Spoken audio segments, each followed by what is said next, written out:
This is Optimal Living Daily, episode 673. 3 Surprising Reasons Winning is a Loser's Game by Tong with goodlifezen.com. I'm Justin Malik, the guy that reads blog posts to you, along with 4 other narrators across all 5 of our shows. And this is with permission from the authors, of course. Do check out our other 4 shows if you haven't already. Just search for Optimal Living Daily wherever you're hearing this show, and the others should pop right up. But for now, let's get right to the post as we optimize your life. 3 Surprising Reasons Winning is a Loser's Game by Tong with goodlifezen.com. Quote, I tell the kids, somebody's got to win, somebody's got to lose. Yogi Berra. Are you a winner or a loser? Perhaps I didn't phrase that too well. Do you see yourself as a winner or a loser? Most self-improvement books and gurus tell you to see yourself as a winner in life, to imagine yourself bursting through that winning tape. Visualize yourself standing on that podium, grabbing that prize. And in truth, most people like to think of themselves as winners in their work, social, or personal lives. After all, it's better than thinking of yourself as a loser in life, isn't it?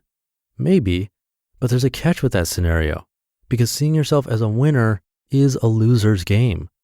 Ever heard of the phrase, one swallow doesn't make a summer? Me too. But did you know that phrase is actually a couple of thousand years old? It originated from Aristotle and Nicomachean ethics. What's even less known is what comes after.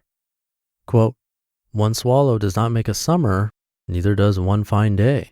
Similarly, one day or brief time of happiness does not make a person entirely happy, unquote. Winning is like one swallow. It's nice, but the feeling is often short-lived and it doesn't mean it's going to be followed by more wins or swallows. And keeping hold of a win, oh boy, that can be stressful. Or taking your win to the next level, talk about pressure. You may win today, but someone may beat you tomorrow. In fact, in this ever speeding up world, someone may beat you a nanosecond later. And that's true whatever area of life you're competing in. You see, whether you win or not isn't entirely in your hands. In fact, there's a lot more outside your control than any of us really like to admit. And if you base your happiness on winning, well, that's like balancing it on a knife edge. One slip up, one lost prize or goal, and your happiness is in tatters. Here are 4 reasons seeing yourself as a winner is a hatchet to your happiness. Number 1, it makes you compare yourself to others. As I said, winners mostly define themselves in relation to other people. Winning means being bigger, better, stronger, whatever than someone else. But comparing yourself to others is a loser's game, and happiness is the loser. Number 2, it makes you rely on external events and chance. Winners rely on victory to feel validated. They assume that winning is entirely in their control, but it never is, so it's a poor rock to build your happiness on. Number 3, it makes you see life as a competition. Winners also tend to treat life itself as a contest or race. The truth is, as someone once wittily put it, if life is a race, then it's one no one can win. After all, if life is a race, then death can be the only finishing line, and who wants to cross that line first? But there's another reason seeing yourself as a winner kills your true happiness, and it might just be the biggest hatchet if you put winning high up on your list. To answer this, I need to touch on a concept called duality, something you already do every day, even if you're not aware of it. Number 4, I win, you lose. Basically, duality for our purposes means the tendency to see everything in terms of opposition or contrast between 2 concepts or 2 aspects of something. Basically, we consciously think of one state and then unconsciously work out the opposite state. Duality in one form is quite useful. It allows us to make sense of the world around us. For instance, if it's day, then it's not night. If it's cold, then it's not hot. If it's black, then it's not white. But this dual way of thinking spreads to our emotions. If I'm angry, then I'm not at peace. If I'm sad, then I'm not happy. If it's bad, then it can't be good. Which brings us to the link with winning and winners.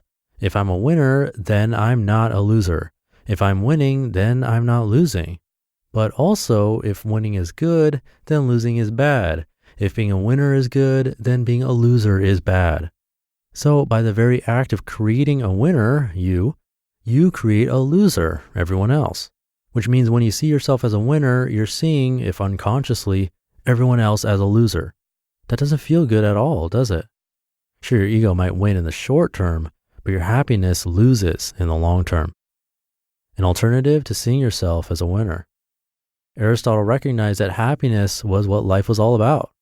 Quote, happiness is the meaning and the purpose of life, the whole aim and end of human existence, unquote.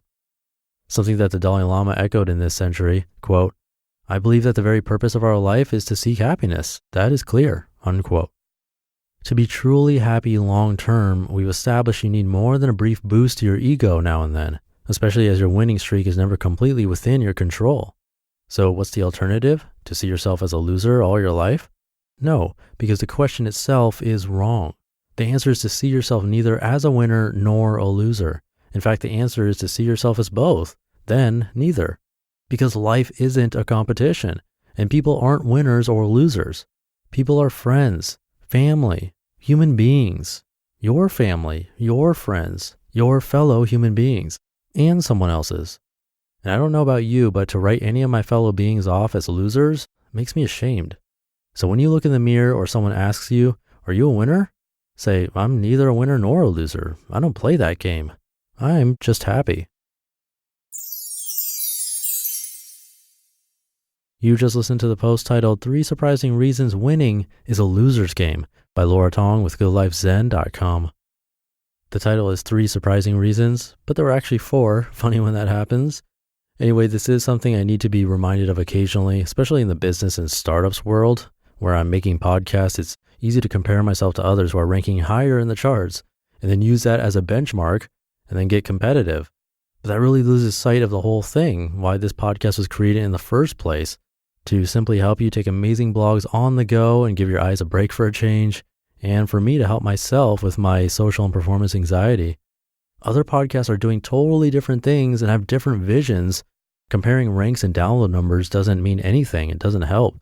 So this was refreshing for me, and it applies to many different areas of life, so I hope you liked it too. Anyway, speaking of other podcasts, while you're out there listening, if you haven't yet checked out our other 4 podcasts where we narrate blogs for you, please do. Just search for Optimal Living Daily wherever you're hearing this, and they should show up. Hope you're having a great weekend. Have a great rest of your day, and I'll be back tomorrow where your optimal life awaits. Hey, this is Dan from the Optimal Finance Daily podcast, which is a lot like this show, except more focused on personal finance. Justin handpicks the best posts he can find from blogs and authors like Ramit Sethi, Mr. Money Mustache, and more, and I read them to you 5 days a week. So if you enjoy this podcast, come on over and subscribe to Optimal Finance Daily too. And together, we'll optimize your financial life.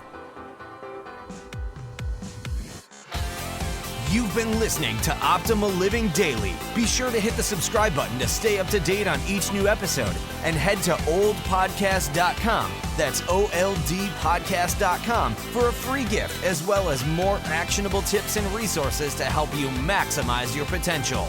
Thanks for joining us, and remember, your optimal life awaits.